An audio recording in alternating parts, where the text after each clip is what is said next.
എല്ലാ സഹോദരങ്ങൾക്കും നമ്മുടെ യൂട്യൂബ് ചാനലിലേക്ക് സ്വാഗതം. അപ്പോൾ ഇന്ന് നമ്മുടെ ഇടയിലേക്ക് 2 പേര് വന്നിരിക്കുകയാണ്. കുറേ നാളായി നമ്മൾ അവരെ പറ്റിയിട്ട് എന്തെങ്കിലുമൊക്കെ ഒന്ന് പറഞ്ഞിട്ട്, വേറെ ആരുമല്ല, നമ്മുടെ പച്ചക്കുട്ടനും പച്ചക്കുട്ടിയാണ് വന്നിരിക്കുന്നത്. അപ്പോൾ അവരോട് ചില ചോദ്യങ്ങളൊക്കെ അവരുടെ സബ്സ്ക്രൈബേഴ്സ് ചോദിച്ചിട്ടുണ്ട്. അപ്പോൾ അതിനൊക്കെയുള്ള ആൻസറുമായിട്ടാണ് അവർ വന്നിരിക്കുന്നത്. അപ്പോൾ അവർ പറയുന്നത് എന്തൊക്കെയാണെന്ന് നമുക്കൊന്ന് കേട്ടിട്ട് വരാം. ചോദ്യവും പറച്ചിലും ഒക്കെ കേൾക്കാം. വൈഫായിട്ട് മാറി. എനിക്കത് ഇഷ്ടപ്പെട്ടില്ല. എനിക്ക് എന്റെ ഗേൾഫ്രണ്ടിനെ തന്നെയായിരുന്നു വേണ്ടത്. കല്യാണത്തിന് മുമ്പ് 10 വർഷം നമ്മള് സ്നേഹിച്ചിട്ടാണ് കല്യാണം കഴിച്ചത്. അപ്പൊ ഞാൻ ഓർത്തെന്ന് വെച്ചാൽ മറ്റേ അണ്ടർസ്റ്റാൻഡിങ് ആയിരിക്കും. അതാണ് നമ്മൾ വിചാരിച്ചത്. ഞങ്ങളിപ്പോ എപ്പോഴും അടിയാണ്, ഫുൾ ടൈം വഴക്ക്. നമ്മള് ഈ ലൈൻ അടിക്കുമ്പോ സ്നേഹിക്കുമ്പോ ഉള്ള ആ ഒരു സംഭവം മാത്രമല്ല, കല്യാണം എന്ന് പറയുമ്പോഴത്തേക്കും വേറൊരു സംഭവം. അത് എന്തുകൊണ്ടാണെന്നറിയില്ല. ആർക്കെങ്കിലും എന്തെങ്കിലും ചോദ്യങ്ങളുണ്ടെങ്കിൽ, മാന്യമായിട്ടുള്ള ചോദ്യങ്ങളാണെങ്കിൽ ഞങ്ങൾ ഉത്തരം തരും എന്ന് പറഞ്ഞപ്പോഴത്തേക്കും ഒരു കുട്ടി ചോദിച്ചിട്ടുണ്ടായിരുന്നു, ഗർഭിണിയാണോ എന്ന്. അപ്പൊ ചേച്ചിക്ക് എന്താ പറയാനുള്ളത്? ചേച്ചി ഗർഭിണിയല്ല. ഇപ്പൊ ഞങ്ങൾ ഗർഭിണിയാണെന്ന് നോക്കുന്നില്ല. നമ്മളിപ്പോ നമ്മുടെ ഫിനാൻഷ്യൽ സിറ്റുവേഷൻ ഒന്ന് ഓക്കെ ആക്കിയിട്ടുള്ള ഫാമിലി പ്ലാനിങ് മതി എന്നൊരു ഫാമിലി പ്ലാനിങ്ങിലാണ് ചിന്തിക്കുന്നത്. കാരണം ഒരു കുഞ്ഞിനെയൊക്കെ നമ്മൾ ഈ ലോകത്തോട്ട് വരുത്തുമ്പോഴത്തേക്കും ആ കുഞ്ഞിനോട് നമ്മൾ കാണിക്കേണ്ട ഒരു ബേസിക് ഉത്തരവാദിത്വം ഉണ്ടല്ലോ. അല്ലാണ്ട് ആ കുഞ്ഞ് വരുന്നത് നാളെ നമ്മളെ പോറ്റണം എന്നൊരു കൺസെപ്റ്റിലാവരുത്. കാരണം നമ്മളാണ് ആ കുഞ്ഞിനോട് കൊണ്ടുവരുന്നത് എങ്കിൽ നമ്മളാണ് ആ കുഞ്ഞിനെ പോറ്റേണ്ടത്. അപ്പൊ അത്രേ ഉള്ളൂ. അതാണ് ഇതിനകത്തുള്ള ഒരു ക്ലാരിറ്റി. പിന്നെ കല്യാണം കഴിഞ്ഞപ്പോഴേ ഏറ്റവും കൂടുതൽ കേട്ട് മടുത്തൊരു ചോദ്യം അല്ലേ? അപ്പോൾ എന്തായാലും നമ്മുടെ പച്ചക്കുട്ടൻ പറയുന്നത് എന്താണെന്ന് വെച്ചാൽ, ഇപ്പോൾ ഉടനെ കുഞ്ഞുങ്ങളുടെ കാര്യമാണ് കേട്ടോ. അപ്പോൾ ഗർഭിണിയാണോ എന്നൊരാൾ ചോദിക്കുന്നു. അപ്പോൾ അല്ല എന്നുള്ള ഉത്തരം കൊടുക്കുകയാണ്. അപ്പോൾ അതിനുശേഷം പച്ചക്കുട്ടൻ പറയുന്നത് എന്താണെന്ന് വെച്ചാൽ, നമ്മളത് തൽക്കാലം നമ്മളത് വേണ്ടാന്ന് വിചാരിച്ചിരിക്കുകയാണ്. കാര്യം എന്താണെന്ന് വെച്ചാൽ, നമ്മളൊരു കുഞ്ഞിനെ ഭൂമിയിലേക്ക് വരുത്തുമ്പോൾ നമുക്ക് ചില ഉത്തരവാദിത്തങ്ങളൊക്കെ ഉണ്ട്. നമ്മൾ അവരുടെ കാര്യങ്ങളൊക്കെ നോക്കി നമ്മൾ വേണം അവരെ വളർത്തി വിടാനായിട്ട്. അല്ലാണ്ട് അതിൻ്റെ കയ്യിൽ നിന്നല്ല നമ്മൾ മേടിക്കാനായിട്ടുള്ളത്. അപ്പോൾ ഫിനാൻഷ്യലി ഇപ്പോൾ കുറച്ച് വീക്കായതുകൊണ്ട് ഒക്കെ റെഡിയായതിന് ശേഷം, സെറ്റായതിന് ശേഷം മാത്രമേ കുഞ്ഞുങ്ങളെപ്പറ്റി ചിന്തിക്കുന്നു എന്നാണ് രണ്ടാളും പറഞ്ഞത്. അതവിടെ ഇരിക്കട്ടെ. കാരണം എന്തെന്ന് വെച്ചാൽ, അത് അവരുടെ വ്യക്തിപരമായിട്ടുള്ള അഭിപ്രായമാണ്. അതിൽ കൈകടത്തേണ്ടേ തലയിടേണ്ടേ എന്നും ഒരു അവകാശവും ആർക്കുമില്ല ഈ ഭൂമിയിൽ. ഒരൊറ്റ കുഞ്ഞുങ്ങൾക്കും ഇല്ല. അത് തീരുമാനിക്കാനുള്ള അവകാശം അവർക്ക് മാത്രമേ ഉള്ളൂ.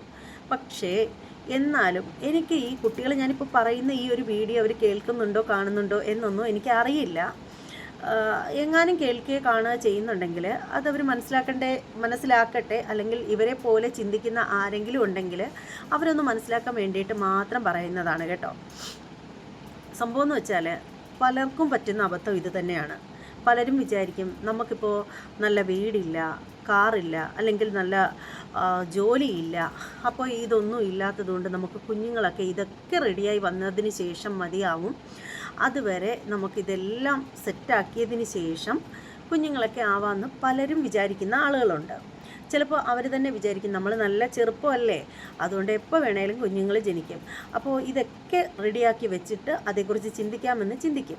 പക്ഷേ അവർക്ക് പറ്റുന്ന അബദ്ധം എന്താണെന്ന് വെച്ചാൽ, അവർ ഇതൊക്കെ ഒതുക്കി വച്ചിട്ട് നിൽക്കുന്ന ആ ഒരു സമയമാകുമ്പോൾ അവർ എത്ര ട്രൈ ചെയ്താലും കുഞ്ഞുങ്ങളുണ്ടായിന്ന് വരില്ല. കുഞ്ഞുങ്ങളെന്ന് പറയുന്നത് ദൈവം നൽകുന്നതാണ്. അത് എപ്പോഴും ഒന്നും കിട്ടിയെന്ന് വരില്ല. അതൊക്കെ ഒരു ലക്കാണ്. വർഷങ്ങളായിട്ട് ജീവിച്ചിട്ട് കുഞ്ഞുങ്ങളില്ലാത്ത ദമ്പതിമാരെ എത്രയോ പേര് നമ്മുടെ കൺമുന്നിൽ കൂടെ പോകുന്നത് നമ്മൾ കാണുന്നുണ്ട്.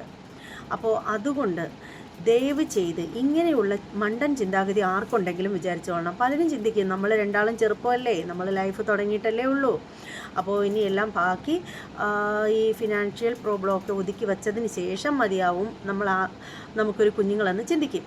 പക്ഷേ കുഞ്ഞുങ്ങളുടെ കാര്യത്തിൽ നിങ്ങൾ ഒരു വിധത്തിൽ നിങ്ങൾ അങ്ങനെ വിചാരിക്കില്ല. കാരണം ബാങ്കിൽ നമ്മൾ കൊണ്ടിട്ടിരിക്കുന്ന കാശാണെങ്കിൽ നമുക്ക് ഇഷ്ടമുള്ളപ്പോൾ പിൻവലിക്കാം. പക്ഷെ അതുപോലെയല്ല കുട്ടികൾ. അത് നമ്മൾ എത്ര വിചാരിച്ചാലും ചില സമയത്ത് നമുക്ക് ജനിച്ചു എന്ന് വരില്ല.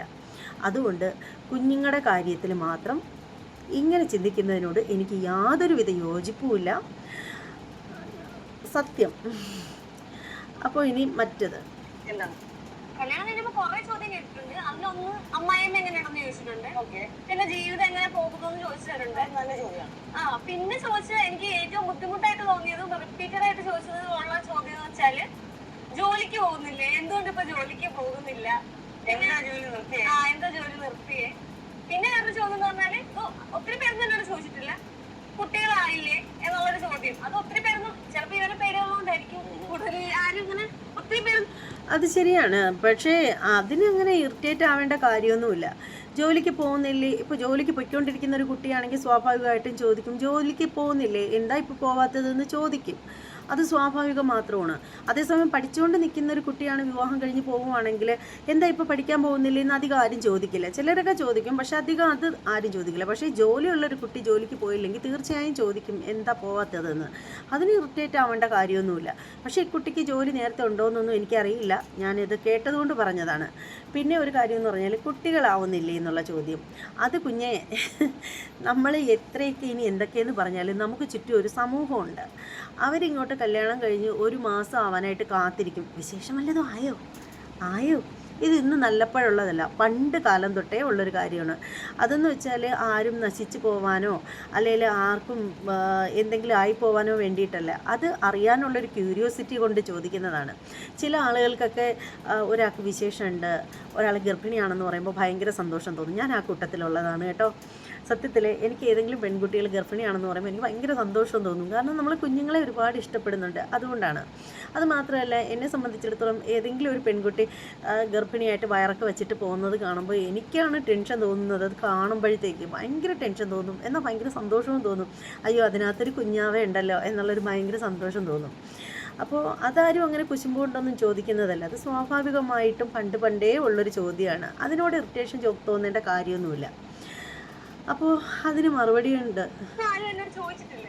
എന്നുവെച്ചാൽ എന്റെ ബന്ധുക്കളായിക്കോട്ടെ, ഇവരുടെ ബന്ധുക്കളായിക്കോട്ടെ, അല്ലെങ്കിൽ അപ്പുറപ്പുറമുള്ള നമ്മളുമായിട്ട് കണക്ഷൻ ഇല്ലാത്ത നാട്ടുകാരായിക്കോട്ടെ, അത് ചോദിക്കാൻ വന്നു കഴിഞ്ഞാൽ അവർക്ക് എന്നെ അറിയാം, ഞാൻ പ്രശ്നക്കാരനാണെന്നുള്ളതുകൊണ്ട് അവരങ്ങനെ നമ്മുടെ സ്പേസിനകത്ത് വരാറില്ല. പേടിയാണ്, അത് പേടിക്കണം, അത് ഭയം, അത് എടുക്കണം. പിന്നെ ജോലിയുടെ കാര്യത്തിൽ ആക്ച്വലി അപ്പോൾ പറയുന്നതെന്ന് വെച്ചാൽ ഈ പച്ചക്കുട്ടനെ എല്ലാവർക്കും പേടിയാണ്. അപ്പോൾ പേടിയുള്ളത് കൊണ്ട് ആരും അങ്ങനെ ഇങ്ങനെയുള്ള ഗർഭിണിയാണോ എന്നുള്ള ചോദ്യമൊന്നും ഈ കുട്ടിയുടെ ബന്ധത്തിലുള്ളവരും അതെനിക്ക് പച്ചക്കുട്ടൻ്റെ ബന്ധത്തിലുള്ളവരും ചോദിക്കാറില്ല. കാരണം പുള്ളി എല്ലാവർക്കും ഭയമാണ്, അന്ത ഭയം ഇരിക്കണം എന്നൊക്കെ പറയുന്നുണ്ട്. നിനക്ക് ആവശ്യത്തിനുള്ള എക്സ്പീരിയൻസ് ഒക്കെ നീ സമ്പാദിച്ചിട്ടാണ് നാട്ടിലോട്ട് വന്ന് കല്യാണമൊക്കെ കഴിഞ്ഞു. എന്നിട്ട് ഇവിടെ നാട്ടിലൊരു ജോലിക്ക് കയറിയായിരുന്നു. അത് നേഴ്സായിട്ട് തന്നെ കയറി. പക്ഷേ വർക്ക് എൻവയോൺമെന്റ് റോങ് ആയതുകൊണ്ട് ഹെൽത്ത് ഇഷ്യൂ വന്നിട്ട് ശോകമായിട്ട് പിന്നെ ഞാൻ പറഞ്ഞടി, നിന്റെ ആരോഗ്യവും ആയുസും കളഞ്ഞിട്ട് നീ ജോലിയെടുത്ത് തീർന്നു പോകേണ്ട കാര്യമില്ല. നമുക്ക് നല്ല ഓപ്പർച്യൂണിറ്റീസ് നമുക്ക് വേണ്ടി കാത്തിരിപ്പുണ്ട്. അതിനുവേണ്ടി നമുക്ക് എഫേർട്ട് ഇടാം, അതിനുവേണ്ടി ട്രൈ ചെയ്യാം. അപ്പൊ അതിനുവേണ്ടി നമ്മൾ ട്രൈ ചെയ്തുകൊണ്ടിരിക്കുകയാണ്. അതൊക്കെ ഒന്ന് സെറ്റ് ആകുമ്പോൾ നമ്മൾ അറിയിക്കാം. അല്ലാതെ അതിൻ്റെ അകത്ത് വേറെ അപ്ഡേറ്റ്സ് ഒന്നും പറയാനില്ല. കിച്ചു, കല്യാണം കഴിഞ്ഞിട്ട് നിനക്ക് എന്തെങ്കിലും മാറ്റങ്ങൾ തോന്നിയായിരുന്നു നിന്റെ സ്വഭാവത്തില്? എന്റെ സ്വഭാവത്തില് ഞാൻ പണ്ട് ഇപ്പോഴൊക്കെ അടിപൊളിയല്ലേ. പിന്നെ കുറച്ച് കാര്യങ്ങൾ എനിക്ക് കുറച്ചുകൂടി ബോധം വന്നതെന്ന് വെച്ച് കഴിഞ്ഞാൽ ഫിനാൻഷ്യൽ സിറ്റുവേഷൻസ് നമ്മൾ വിചാരിക്കുന്ന പോലല്ല. ഉത്തരവാദിത്തങ്ങൾ കൂടുമ്പോൾ നമ്മൾ ഫിനാൻഷ്യലി ഇങ്ങനെ കയറി വന്നാലും താഴെ വരും, കയറാനായിട്ട് എഫേർട്ട് എടുക്കുമ്പോൾ പിന്നെയും താഴെ വരേണ്ടി വരും. അപ്പൊ അതിനനുസരിച്ചിട്ട് നമ്മുടെ ചെലവുകൾ നമ്മൾ നോക്കണം. നമ്മൾ ലാവിഷായിട്ടൊന്നും കാര്യമില്ല. അതുപോലെ തന്നെ അർഹതയില്ലാത്തവർക്ക് നമ്മൾ വാരിക്കൂടി കൊടുത്തിട്ടും കാര്യമില്ല. കാരണം നാളെ നമുക്കൊരു സിറ്റുവേഷൻ വരുമ്പോൾ ആരും കാണില്ല, നമുക്ക് കറക്റ്റാണ് എന്നുള്ളത് മനസ്സിലായത് ഇപ്പോഴാണ്. പിന്നെ അത് മാത്രമല്ല, വേറൊരു കാര്യം എന്ന് വെച്ച് കഴിഞ്ഞാൽ എന്റെ ഒരു കൺസെപ്റ്റ് ഉണ്ടല്ലോ, കല്യാണത്തിന് മുമ്പ് 10 വർഷം നമ്മൾ സ്നേഹിച്ചിട്ടാണ് കല്യാണം കഴിച്ചത്. അപ്പൊ ഞാൻ ഓർത്തെന്ന് വെച്ചാൽ പക്ക അണ്ടർസ്റ്റാൻഡിങ് ആയിരിക്കും. അതാണ് നമ്മൾ വിചാരിച്ചത്. പക്ഷെ എനിക്ക് ഇവളെയാണെങ്കിലും ഇവക്ക് എന്നെയാണെങ്കിലും കല്യാണം കഴിഞ്ഞപ്പോൾ ഒരു ഇച്ചിരി വ്യത്യാസമൊക്കെ തോന്നി. അതായത് എന്റെ സൈഡിൽ നോക്കുമ്പോൾ നിനക്ക് തോന്നിയത് ഇതാണോ എന്ന് പറയണേ. അതായത് എനിക്ക് എന്നെ നോക്കുമ്പോഴത്തേക്കും കല്യാണം കഴിഞ്ഞപ്പോഴത്തേക്കും ഇതിന് ഫിനാൻഷ്യൽ ആയിട്ടുള്ള ഓട്ടം മാത്രം, ഒരു ഓട്ടത്തിൽ കിടന്ന് ഇങ്ങനെ ലൂപ്പിൽ കിടന്ന് ഇങ്ങനെ പറയുകൊണ്ടിരിക്കും. ഈ റൊമാൻറ്റിക് ഞാൻ കണ്ടിട്ടുള്ള ആ ഒരു ബോയ് ഫ്രണ്ടിനെക്കാളും ഇത് കുറച്ചുകൂടെ പൈസയുടെ പുറകെ ഉത്തരവാദിത്തത്തിന്റെ പുറകെ ഓടുന്നൊരു ചെറുക്കൻ. അങ്ങനെയല്ലേ തോന്നിയത് ആദ്യമൊക്കെ? പക്ഷെ അത് പാടായിരുന്നു. കാരണം അത്ര നാള് കണ്ട് റൊമാൻറ്റിക് ആയിട്ടുള്ള എന്തൊക്കെയെന്ന് വേറൊരു എന്നെ കണ്ടപ്പോഴത്തേക്ക് പുള്ളിക്കാരിക്കും കുറെയൊക്കെ ഒരു ഡെസ്പറേറ്റ് ചെയ്യാനായിട്ട് ഉള്ള സാധനം ഉണ്ടായിരുന്നു. പിന്നെ എന്റെ കൂടെ കൂടി ഇങ്ങനെ ജോലിക്ക് പോയിട്ട് നിർത്തിയിട്ട് വന്നിട്ട് എന്റെ കൂടെ എന്നെ ഹെൽപ്പ് ചെയ്യാനൊക്കെ ആയിട്ട് ഇങ്ങനെ ഓടിക്കൊണ്ടിരിക്കുന്നു. അതിന് കൊടുത്ത് ഇവന്റെ കാര്യം നമ്മൾ സെറ്റ് ചെയ്യുന്നുണ്ട്. അപ്പൊ ഈ ഓട്ടത്തിൽ എന്റെ കൂടെ കൂടിയപ്പോൾ നമുക്ക് മനസ്സിലായി ഞാൻ ഏത് തരത്തിലുള്ള ഓട്ടത്തിലാണ്, എന്റെ ലൈഫ് എന്താണെന്നുള്ളത്. ഞാൻ പണ്ട് വിളിക്കാൻ പറഞ്ഞിട്ടുള്ള ഒരു വാക്ക്, കൊടുത്തിട്ടുള്ള ഒരു വാക്കാണ്, എന്റെ കൂടെ കൂടിക്കഴിഞ്ഞാൽ ഒരു കാലത്തും ഭയങ്കര സമാധാനമായിട്ടുള്ള ലൈഫ് ആഗ്രഹിക്കണ്ട, അത് ഞാൻ തരൂല. അത് കറക്റ്റായിട്ട് ഇവിടെ പാലിക്കപ്പെടുന്നുണ്ട്. ഞാനായിട്ട് കഷ്ടപ്പെടുന്ന അല്ലെങ്കിലും നമ്മുടെ ലൈഫ് ഇങ്ങനെയാണ്. ഇവളിൽ ഞാൻ കണ്ട വ്യത്യാസം എന്ന് വെച്ച് കഴിഞ്ഞാൽ കല്യാണം കഴിഞ്ഞപ്പോഴത്തേക്ക് ഇവള് ഒരു ഗേൾ ഫ്രണ്ടിൽ നിന്ന് വൈഫായിട്ട് മാറി. എനിക്കത് ഇഷ്ടപ്പെട്ടില്ല. എനിക്ക് എന്റെ ഗേൾഫ്രണ്ടിനെ തന്നെയായിരുന്നു വേണ്ടത്. കല്യാണം കഴിഞ്ഞു എന്ന് പറയണ്ട. കല്യാണം കഴിഞ്ഞ എന്തിനാ? എല്ലാരും പറഞ്ഞു കല്യാണം കഴിക്കണം, കല്യാണം കഴിക്കണം. ഇവളും പറഞ്ഞു കല്യാണം കഴിക്കണം, കല്യാണം കഴിക്കണം. നമ്മൾ കല്യാണം കഴിച്ചാലും കല്യാണം കഴിച്ചില്ലെങ്കിലും ഒക്കെ നമ്മൾ ആ ഒരു ഗേൾഫ്രണ്ടാണ്. ആ ഒരു റിലേഷൻ അങ്ങോട്ടുള്ളതാണ്. പിന്നെ കുറെ കാര്യങ്ങളിൽ കുറെയൊക്കെ ഒരു ലൈസൻസ് കല്യാണം കഴിച്ചപ്പോഴത്തേക്ക് എനിക്ക് ഇച്ചിരി അധികാരം സ്ഥാപനം കുറച്ചുകൂടെ കൂടി. സ്ഥാപനമല്ല സ്ഥാനം. എന്താ ഈ കൊച്ചു പറയുന്നത്? എനിക്ക് ഗേൾ ഫ്രണ്ടിനെ ആയിരുന്നു വേണ്ടത്, വിവാഹം കഴിച്ചപ്പോൾ ഭാര്യയായി, അത് ഇഷ്ടപ്പെട്ടില്ലെന്ന്. എന്തുവാടേ ഇത് പറയുന്നത്? മണ്ടനാണോ താൻ? എന്താ അധികാരം സ്ഥാപിക്കുന്നത് കുറച്ചുകൂടെ കൂടി. ഞാൻ കൂട്ടുകാർക്ക് പറയുന്നതാ, ഞങ്ങളിപ്പോ എപ്പോഴും അടിയാണ്, ഫുൾ ടൈം വഴക്ക്. നമ്മള് ഈ ലൈൻ അടിക്കുമ്പോ സ്നേഹിക്കുമ്പോ ഉള്ള ആ ഒരു സംഭവം മാത്രമല്ല, കല്യാണം എന്ന് പറയുമ്പോഴത്തേക്കും വേറൊരു സംഭവം. അത് എന്തുകൊണ്ടാണെന്ന് അറിയില്ല, ഭയങ്കര ഒരു ഡിഫറൻസ് ആണ് വരുന്നതെന്ന് നമ്മള് കൂട്ടുകാർക്കൊക്കെ പറയുന്നുണ്ടായിരുന്നു. സമയം എടുത്തപ്പോഴത്തേക്ക് സെറ്റ് ആയേട്ടാ. ഒരു വർഷം എടുത്ത് കഴിഞ്ഞപ്പോഴാണ് നമ്മൾ തമ്മിൽ ആ ഒരു സീനൊക്കെ ഒന്ന് സെറ്റ് ആയിട്ട് ഇപ്പം ഈ ഒരു വൈകി അങ്ങ് നടക്കുന്നത്.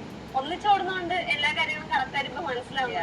ഒരാൾ ഒറ്റയ്ക്ക് ഓടുമ്പോഴത്തേക്കും അയാൾ ഏതൊക്കെ ബുദ്ധിമുട്ടിലൂടെയാണ് കടന്നു പോകുന്നത് നമുക്ക് മനസ്സിലാവില്ല. ഒന്നിച്ചോടുമ്പോഴത്തേക്കും നമുക്ക് മനസ്സിലാവില്ല ബുദ്ധിമുട്ടുകളാണെന്നും അയാളുടെ മാനസികാവസ്ഥ എന്താണെന്നും നമുക്ക് മനസ്സിലാവും. അപ്പൊ പിന്നെ അവിടെ പ്രശ്നമൊന്നും വരത്തില്ല. എന്റെ കൂടെ ഇവള് കൊടുക്കുമ്പോൾ ഇവളോട് ഞാനും കൊടുക്കുന്നു. അപ്പൊ ആ ഒരു സിങ്ക് കറക്റ്റായി. അപ്പൊ ഇതുപോലെ സ്നേഹിച്ചിട്ട് കല്യാണം കഴിച്ചിട്ട് എന്തെങ്കിലും അണ്ടർസ്റ്റാൻഡിങ് ഇഷ്യൂസ് ഒക്കെ വരുമ്പോഴത്തേക്കും നമ്മുടെ ഉള്ളിലുള്ള വാശിയും ദേഷ്യവും സങ്കടവും ഫ്രസ്ട്രേഷനും കൊണ്ട് അങ്ങോട്ടും ഇങ്ങോട്ടും വെറുത്തു പോണതിനൊക്കെ മുന്നേ സമയം കൊടുക്കുക, ഒരുമിച്ച് കിടന്ന് ഓടുക. ഏത് തൊട്ടാലും ഒരുമിച്ച് കിടന്ന് ഓടുക. അപ്പൊ നമുക്ക് മനസ്സിലാവും, ആ ഇവളിച്ചിരി ബുദ്ധിമുട്ടുന്നുണ്ട് കേട്ടോ, അത് നമുക്ക് മനസ്സിലാവും. അത് മനസ്സിലാക്കി കഴിഞ്ഞാൽ പിന്നെ ഓക്കെയാണ്, സെറ്റാണ്. നമ്മൾ തമ്മിൽ ഇഷ്ടത്തിലാണെന്ന് എല്ലാവർക്കും അറിയാം. നമ്മള് മറ്റേ കുരുന്നുകളായിരുന്നു. ഏത് നമുക്കറിയത്തില്ല ഒളിപ്പിച്ച് നടക്കണം, ഒളിപ്പിച്ചേ കൊണ്ടുപോകാൻ പാടുള്ളൂ എന്ന് എല്ലാവർക്കും അറിയായിരുന്നു. സ്കൂളിലും ട്യൂഷൻ ക്ലാസ്സിലൊക്കെ അറിയായിരുന്നു. അപ്പൊ ഇത് പറഞ്ഞ പോലെ അവന്മാരൊക്കെ ചോദിക്കുന്നത് നിനക്ക് വേറെ എംപ്ലോയർ ചൂട് എന്നിട്ട് വേറൊന്നുമല്ല, ഒരു മാസം കഴിഞ്ഞ് 2 മാസം കഴിഞ്ഞിട്ട് നിനക്ക് ചേഞ്ച് വേണ്ട. അപ്പൊ ഞാൻ പറഞ്ഞാലേ എനിക്ക് ആവശ്യമില്ല, എനിക്ക് എന്റെ ലൈഫില് ഞങ്ങൾ ഹാപ്പിയാണ്. അപ്പൊ അത് കഴിഞ്ഞിട്ട് നിന്റെക്കാണ് നിന്റെ കൂട്ടുകാരികൾ ചോദിച്ചിട്ടില്ലേ, എന്താ നമ്മൾ 4 ദിവസമൊക്കെ ഇതുവരെ നിങ്ങൾ ബ്രേക്കപ്പ് പോയി. പക്ഷേ ആ ഒരു മൂടെന്ന് വെച്ചാൽ ഇത്രയും കാലം നിങ്ങൾ കൊണ്ടുപോയതെന്നുള്ളതല്ല, നിങ്ങൾ ഇത്രയും കാലത്തും ബ്രേക്കപ്പ് ആറായില്ലേ, എന്താണെങ്കിലും ആ ഒരു സംഭവം ഉണ്ടായിരുന്നു. അത് ആ ഒരു സെയിം സാധനം നമുക്ക് കല്യാണം കഴിഞ്ഞപ്പോഴും റിയൽ ലൈഫിൽ നമുക്ക് പല സ്ഥലങ്ങളിലും കിട്ടും. അതായത് ഭാര്യയോടും തിരിച്ച് ഭർത്താവിനോടും ആ ഒരു കണക്ഷൻ ഉണ്ട്. ഇവർ അങ്ങോട്ടും ഇങ്ങോട്ടും നല്ല രീതിയിൽ കാര്യങ്ങളെല്ലാം വ്യക്തമായിട്ട് സംസാരിക്കുന്നുണ്ട് എന്നൊക്കെ പറയുമ്പോ അതായത് ഇവളെടുക്കയില് കുറെ കാര്യങ്ങൾ പറയാൻ പാടില്ല, ഞാൻ ഇവളുടെക്കയില് കുറെ കാര്യങ്ങൾ പറയാനും പാടില്ല, മനസ്സിലാക്കാനും പാടില്ല. നമ്മളൊരു വേറെ ഗ്യാപ്പ് നിൽക്കണം എന്നൊക്കെ പറയാനൊക്കെ ആൾക്കാർ നമ്മൾ മൈൻഡിന്റെ കാര്യമില്ല. അങ്ങനെ വരുന്നവരെ നൈസായിട്ട് അടിച്ചിറക്കണം, അത്രേ ഉള്ളൂ. നമ്മുടെ ലൈഫിൽ നിന്ന് അടിച്ചിറക്കണം. പിന്നെ രണ്ടുപേരും തമ്മിലുള്ള പ്രശ്നത്തിൽ മൂന്നാമതൊരാളെ ഇടപെടുത്താതിരിക്കുക. ഇടപെട്ടാല് അത് വിഷയം വഷളാക്കും. കാരണം അത് ശരിയല്ല. സ്നേഹിക്കുന്ന മനുഷ്യങ്ങൾ തമ്മിൽ എന്തെങ്കിലും സംസാരിക്കുന്നുണ്ടെങ്കിൽ സംസാരിച്ച് തീർക്കുമ്പോൾ അവിടെ തീർന്നില്ലെങ്കിലും കുഴപ്പമില്ല. അടുത്തൊരാൾ കയറി അത് ചളവാക്കുന്നതിന് നല്ലത് നമ്മൾ തമ്മിൽ തന്നെ അടി ഉണ്ടാക്കുന്നത്. പത്രോട് പറയാനായിട്ട് ഇനി എന്തെങ്കിലും പറയണ്ടേ നമുക്ക് പിന്നെ പറയാം. ഓക്കെ, എന്തെങ്കിലും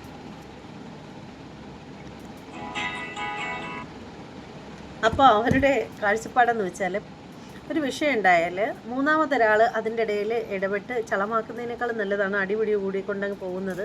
അവർ തമ്മിലങ്ങ് ഒത്തുതീർപ്പായിക്കോളൂ ഒരു സമയം കഴിയുമ്പോഴെന്നാണ് പറയുന്നത്. അങ്ങനെ ആവുകയാണെങ്കിൽ അത് ഏറ്റവും നല്ല കാര്യമാണ്. പിന്നെ എന്ന് കരുതിയിട്ട് പല ദമ്പതികൾക്കിടയിലും വലിയ വലിയ വിഷയങ്ങളും സംഭവങ്ങളൊക്കെ നടക്കുന്നുണ്ട്.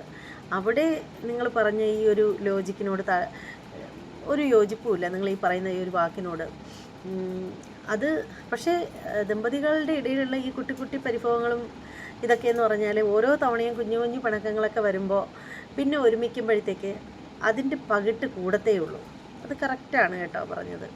പക്ഷേ എന്ന് കരുതിയിട്ട് വലിയ പ്രശ്നങ്ങളും കാര്യങ്ങളും ഉണ്ടാവുമ്പോൾ ബന്ധുക്കളായാലും വീട്ടുകാരുടെയൊക്കെ മധ്യസ്ഥതയിൽ അത് പരിഹരിക്കപ്പെടുക തന്നെ വേണം, പരിഹരിക്കപ്പെട്ട് തന്നെ മുന്നോട്ട് പോകണം. അല്ലെങ്കിൽ ഇന്ന് കാണുന്നത് പോലെയുള്ള ആത്മഹത്യകളും കൊലപാതകങ്ങളൊക്കെ ഉണ്ടാവാതിരിക്കണം എന്നുണ്ടെങ്കിൽ വലിയ വിഷയങ്ങൾ നിങ്ങളുടേതെന്ന് പറഞ്ഞാൽ വളരെ അത് സൗന്ദര്യപ്പിണക്കങ്ങളും കുറുമ്പുകളും ഇതൊക്കെ ലൈഫിൽ വളരെ നല്ലതാണ്. ഓരോ തവണയും ഇങ്ങനെ കുഞ്ഞു കുഞ്ഞു പിണക്കങ്ങൾ ഉണ്ടാകുമ്പോൾ അത് പരസ്പരം പറഞ്ഞു തീർക്കുമ്പോൾ ആ സ്നേഹത്തിന് കുറേ കൂടി പകിട്ട് വർദ്ധിക്കത്തേ ഉള്ളൂ. ഞാൻ പറയുന്നത് അതല്ല. വലിയ വലിയ വിഷയങ്ങളുണ്ടല്ലോ, നമ്മളിപ്പോൾ സമൂഹത്തിൽ കണ്ടുകൊണ്ടിരിക്കുന്നതാണല്ലോ. വീട്ടുകാരെ പേടിച്ചിട്ട് പെൺകുട്ടികളൊന്നും പറയില്ല, വീട്ടുകാർക്ക് സങ്കടമാവെന്നും പറഞ്ഞിട്ട് ഒന്നും പറയില്ല, അല്ലെങ്കിൽ വീട്ടുകാരെ ഇടപെടുത്തിക്കില്ല. അങ്ങനെയൊക്കെയുള്ള വിഷയങ്ങൾ പറയാതെയൊക്കെ മാറ്റുമ്പോഴാണ് പിന്നീട് ആത്മഹത്യയും അത് പിന്നീട് ഒരു കൊലപാതകം ഇങ്ങനെയൊക്കെയുള്ള സംഭവങ്ങളിലേക്ക് കൊണ്ട് കലാശിക്കുന്നത്. പക്ഷെ അത്തരക്കാരും ഇവർ പറഞ്ഞതുപോലെ പിന്നെ പരസ്പരം തീർക്കാമെന്ന് പറഞ്ഞിരിക്കല്ലേ. എന്തെങ്കിലും സങ്കടങ്ങളുണ്ടെങ്കിൽ വലിയ വിഷയമാവുന്നുണ്ടെങ്കിൽ അത് പാരൻസിനെയോ വേണ്ടപ്പെട്ടവരെയോ അറിയിച്ച് അവരുടെ മധ്യസ്ഥതയിൽ പരിഹരിക്കാനായിട്ട് ശ്രമിക്കുക. ഒരിക്കലും പരിഹരിക്കാൻ പറ്റാത്ത വിഷയമാണെന്ന് ബോധ്യപ്പെട്ട് കഴിഞ്ഞാൽ അവർക്കൊപ്പം നിൽക്കാൻ ആരും നിൽക്കരുത്. അവരവരുടെ കാര്യം നോക്കി പോവുക.